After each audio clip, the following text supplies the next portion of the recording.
তো এটা হচ্ছে আমার বিএসএনএল পোর্ট করেছিলাম যে নাম্বারটা। তো বিএসএনএলের স্পিড টেস্ট অনেকে চাচ্ছিলো যে ভিডিও দাও স্পিড টেস্টের, তো সেই জন্যই করা। তো এটা হচ্ছে আমার বাড়ি ঘরের ভেতরে নেট টেস্ট করা। তো এখানে দেখো কানেক্টিং সার্ভার হয়ে যাচ্ছে, নেটওয়ার্ক 12 দেখাচ্ছে, 3Gতেই পাচ্ছে, বাট একটা কানেক্ট হচ্ছে না ঠিকঠাক মতন, বা কানেকশন ফেইল্ড। আর এটা চেক করা আমার ঘরের ছাদের উপর, বাড়ির ছাদের উপরে।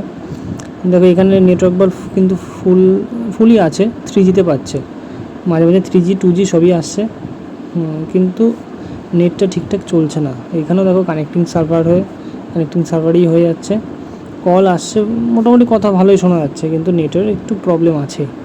দেখো এখানেও নেটওয়ার্ক ফেল হলো না। আর এটা টেস্ট করেছিলাম হাবড়া স্টেশনের উপরে, তো এখানে তো ভালোই সিগন্যাল দেখলাম, ভালোই পাচ্ছিলো। আমি ইউটিউবে ঘুরছিলাম, ভালোই আসছিলো, কোনো অসুবিধা হচ্ছিলো না হাবড়াতে। আর একটাই কথা বলবো যে তোমরা অনেকে যারা ভাবছো যে বিএসএনএল পোর্ট করবো বা নতুন সিম নেব, তো তারা একটুখানি নেটওয়ার্ক চেক করে নিও যে কেমন সিগন্যাল থাকছে, বা তার উপরে বেস করে নিও। আমি বলবো একটাই কথা, যে যদি নেওয়া হয় তোমরা একটু কিছুদিন ওয়েট করে গেলে, আর 1-2 মাস ওয়েট করে গেলে তোমার ভালো রেজাল্ট পেতে চলেছো। আমি 23 তারিখ নাগাদ